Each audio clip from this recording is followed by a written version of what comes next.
मैं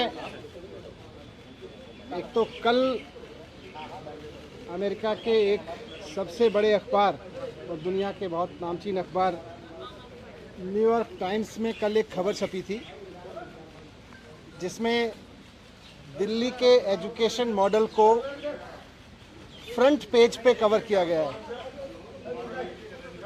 ये भारत के लिए बहुत बड़ी बात है, बहुत गर्व की बात है कि देश का एजुकेशन मॉडल उस तरफ जा रहा है जहां दुनिया उसकी चर्चा कर रही है। भारत के एजुकेशन मॉडल में दुनिया को कुछ ऐसा दिखाई दे रहा है, दुनिया के सबसे बड़े अखबारों को ऐसा दिखाई दे रहा है ताकि वो दुनिया को प्रेरित कर सकें, उससे दुनिया को बता सकें। ये हमारे लिए गर्व की बात है।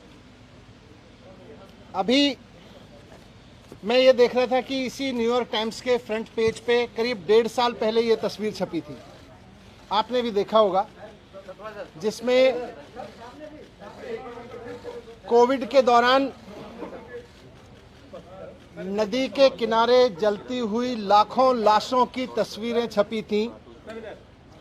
कोविड के दौरान लाखों लाशें मां गंगा के किनारे पर किस तरह से गैर इंसानियत से जलाई गई थी, उसकी तस्वीर, उसकी खबर न्यूयॉर्क टाइम्स में छपी थी 1.5 साल पहले।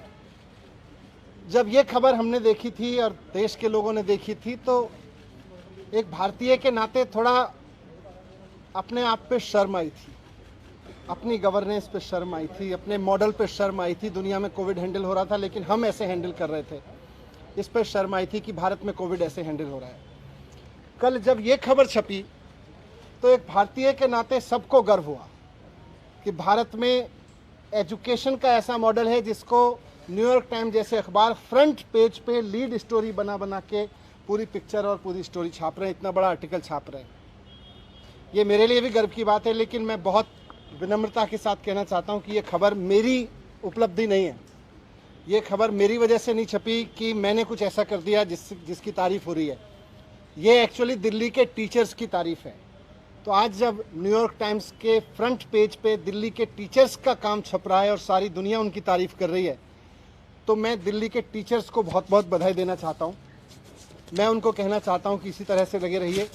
लाखों करोड़ों बच्चे, आने वाली पीढ़ियाँ इस बात को याद रखेंगी कि दिल्ली के टीचर्स ने और दिल्ली के बच्चों ने इतनी मेहनत की कि उनका काम दुनिया में, सारी दुनिया के सर चढ़ के बोला, सारी दुनिया में भारत की तारीफ का कारण बना। ये हम सब के लिए और ख़ासतौर से हमारे टीचर्स के लिए गर्व की बात है।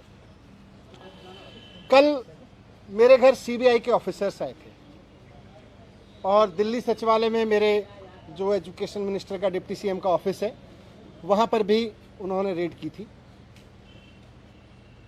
सारे ऑफिसर्स दोनों जगह बहुत अच्छे लोग थे, बहुत अच्छे से सबने बहुत व्यवहार किया। उनको ऊपर से ऑर्डर्स हैं, उसकी तामील उनको करनी है। जो भी उनसे सही गलत कराया जा रहा है वो ऊपर के ऑर्डर से कराया जा रहा है। लेकिन मैं व्यक्तिगत रूप से खुद और अपने परिवार की तरफ से उन तमाम सीबीआई ऑफिसर्स का बहुत धन्यवाद करना चाहता हूं जिन्होंने कल बहुत अच्छे से मेरे परिवार के साथ व्यवहार करते हुए मेरे घर को सर्च किया। और मुझे व्यक्तिगत रूप से उनसे मिलके अच्छा लगा। सीबीआई कोई अपने घर पे नहीं चाहता है, लेकिन अच्छे लोग थे, अच्छा लगा। जिस एक्साइज पॉलिसी के बारे में ये सारा विवाद खड़ा किया जा रहा है, मैं उसके बारे में कहना चाहता हूं कि वो इस देश की सबसे बेस्ट एक्साइज पॉलिसी है और उस पॉलिसी को हम पूरी ट्रांसपेरेंसी और पूरी ईमानदारी से लागू कर रहे थे और बहुत ईमानदारी से वो पॉलिसी तैयार की गई। अगर दिल्ली के एलजी साहब ने 48 घंटे पहले उस पॉलिसी को फेल करने की साजिश के तहत अपना फैसला नहीं बदला होता तो आज दिल्ली सरकार को इस बेस्ट एक्साइज पॉलिसी से कम 10,000 करोड़ रुपए हर साल मिल रहे होते। ये लोग कह रहे हैं कि इस पॉलिसी में बहुत बड़ा घोटाला हो गया। कल मैं मनोज तिवारी जी का एक प्रेस कॉन्फ्रेंस देखा मैंने। मनोज तिवारी जी कह रहे थे कि 8,000 करोड़ का घोटाला हो गया है एक्साइज पॉलिसी में। मनीष सिसोदिया ने 8,000 करोड़ का घोटाला किया। फिर थोड़ी देर बाद बीजेपी के और एक नेता आए प्रेस कॉन्फ्रेंस करने या शायद किसी मीडिया में बात करने, वो बोले 1100 करोड़ का घोटाला मनीष सिसोदिया ने किया है। फिर मैं सोच रहा था कि एलजी साहब ने जो प्रेस रिलीज जारी किया था उसमें उन्होंने लिखा था 144 करोड़ का घोटाला कर दिया मनीष सिसोदिया ने। कल फिर जब सीबीआई के ऑफिसर्स आए तो वो एफआईआर लेके आए थे, उसमें ना 8000 करोड़ का जिक्र था, ना 1100 करोड़ का जिक्र था। उसमें लिखा था सोर्सेज कह रहे हैं कि 1 करोड़ का घोटाला हुआ है। सोर्सेज कह रहे हैं कि 1 करोड़ का घोटाला हुआ है, ये सीबीआई की एफआईआर कह रही है।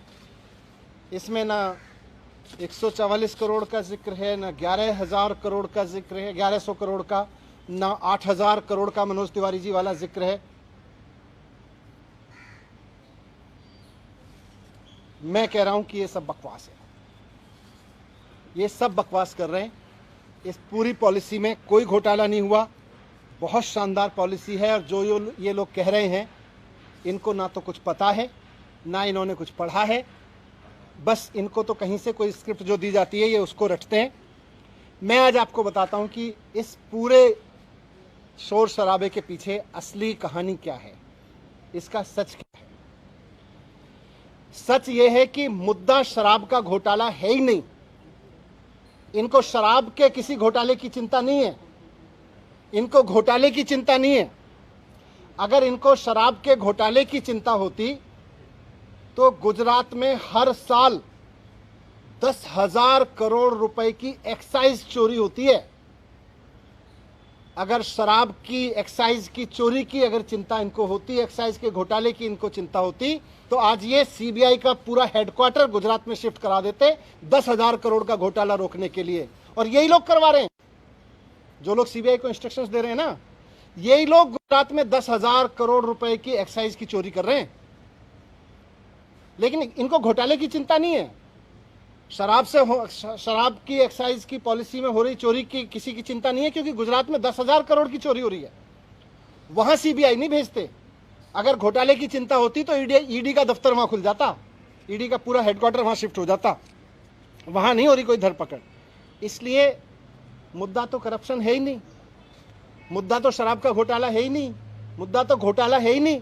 अगर मुद्दा घोटाला होता तो प्रधानमंत्री जी ने कुछ दिन पहले बुंदेलखंड एक्सप्रेस वे का उद्घाटन किया था। आप सबने देखा था, आप सबने दिखाया था, सारे मीडिया ने चलाया था।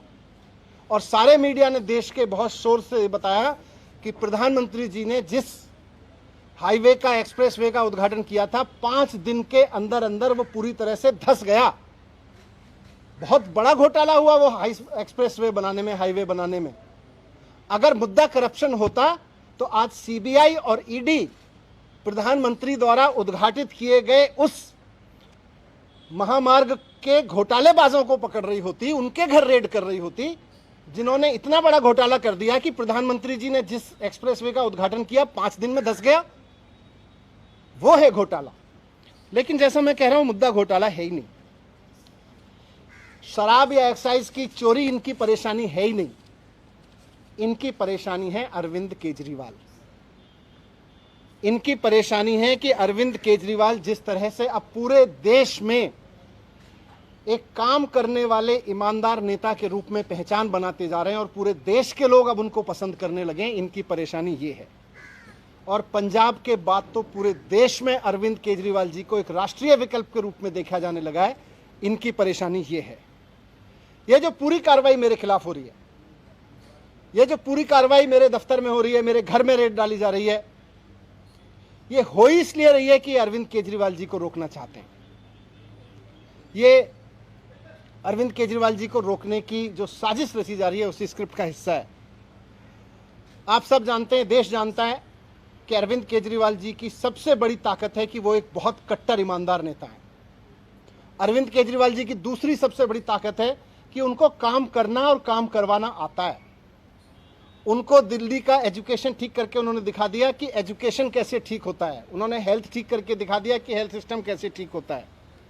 आज दुनिया भर में मैंने दिखाया आपको, आज अरविंद केजरीवाल जी की वजह से दुनिया भर में भारत का नाम रोशन हो रहा है।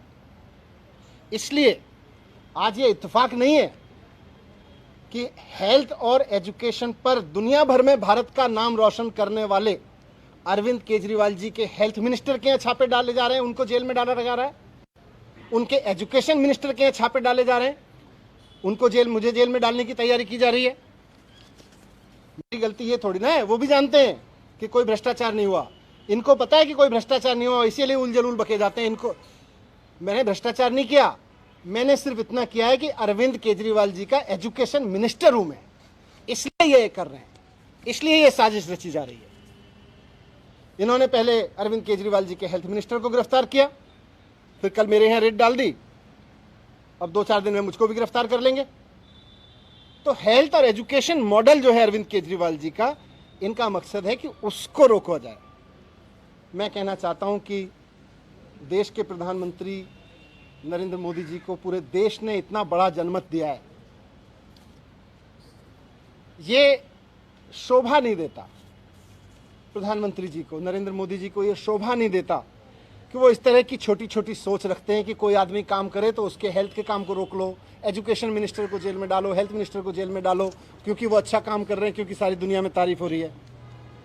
अरविंद केजरीवाल जी में और नरेंद्र मोदी जी में मैं आज रखना चाहता हूं आपके सामने कि अरविंद केजरीवाल जी और नरेंद्र मोदी जी में यही फर्क है।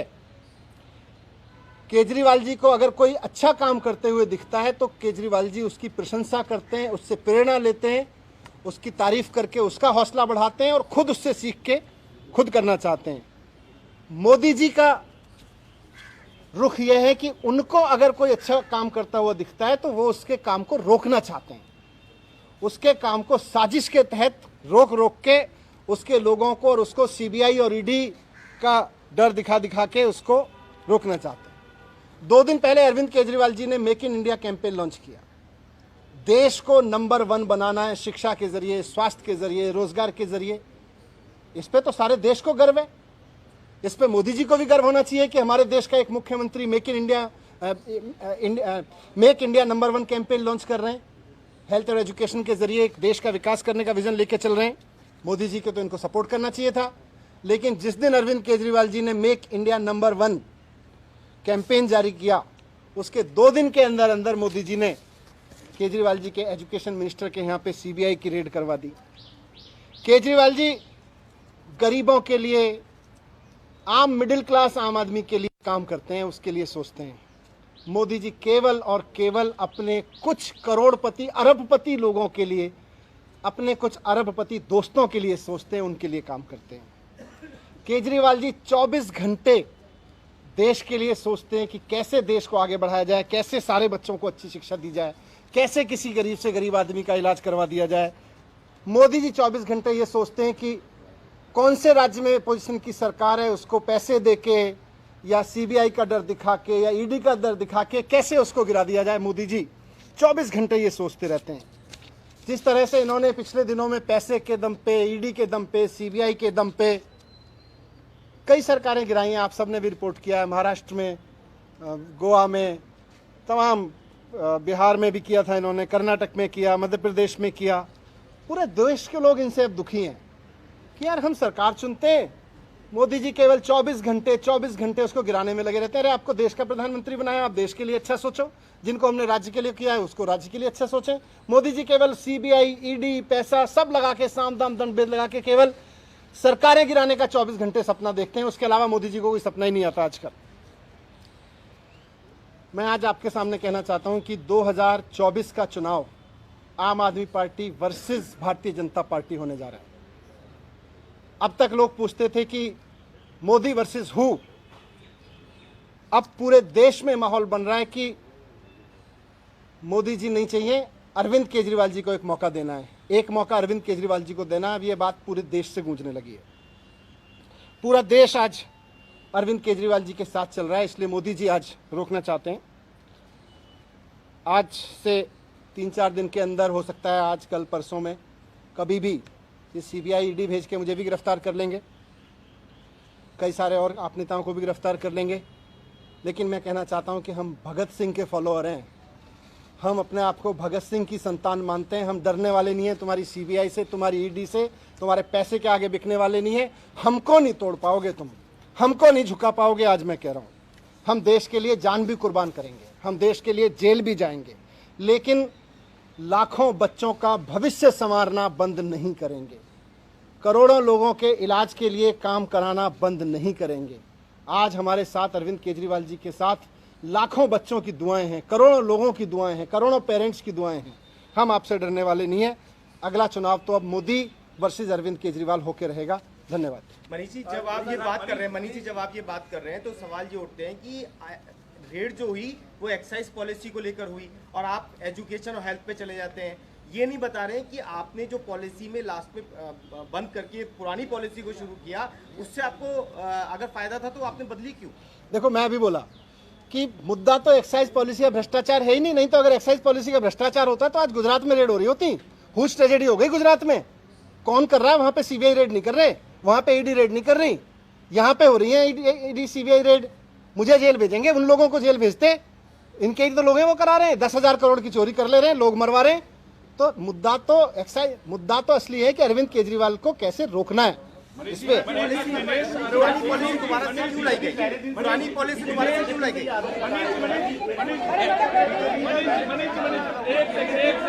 बीजेपी पहले दिन से ये आरोप लगा रही है कि 144 करोड़ रुपए जो हैं धारकों के रिफंड किए गए और ये चीफ सेक्रेटरी की रिपोर्ट में भी ये वाली बात है जिसके मैं कह रहा हूँ ये सीबीआई की एफआईआर है।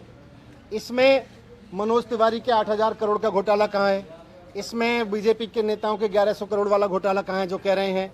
इसमें वो 140 करोड़ का घोटाला कहाँ है? बताएं। इसमें लिखा है कि सोर्सेज कह रहे हैं कि 1 करोड़ का घोटाला हुआ है। सीबीआई की एफआईआर में ये कहा है कि पब्लिक सर्वेंट ने उनके पॉलिसी को बनाते हुए अंडू फेवर किया है मिडलमैन और उनको। इसमें समीर महिंद्रू है, उसने जो एक पैसा ट्रांसफर किया है करोड़ रुपए, वो दिनेश अरोड़ा की आम आदमी पार्टी के लीडर का बड़ा करीबी है। क्या संबंध है? दिनेश अरोड़ा को जानते हैं? क्या ये क्या है? मैं तो कह रहा हूं अगर मुद्दा घोटाला होता तो आज सीबीआई बड़े बड़े जो किंग पिंस 10,000 करोड़ का घोटाला कर रहे हैं उनके यहाँ बैठे होते। मेरे यहाँ किसी के यहाँ बैठे हैं, उनको भी पता है कि घोटाला नहीं है, बैठे हैं, ठीक है। Thank you.